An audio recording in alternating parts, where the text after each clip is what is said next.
I mentrestant, la Setmana Santa també continua al carrer. A nit, el centre de Palma es tornava a omplir de gent per assistir a la darrera processó.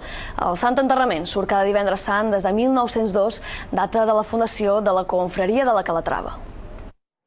Les 32 confraries sortiren d'una plaça de Sant Francesc estibada de fidels i curiosos. El divendres de dolor es recorda l'enterrament de Jesús. Les Mares de Déu duites a pes tornaren a ser el centre de mirades i aplaudiments. L'esperança obrint la processó sortint des de dins l'església. La de la Salut generà també nombroses aclamacions. La processó recorregué el barri antic durant unes 7 hores. El cansament en els penitents i portants es feia evident. El pas protagonista va ser el Sant Sepulcre de la Confraria de la Calatrava, que tancava la desfilada.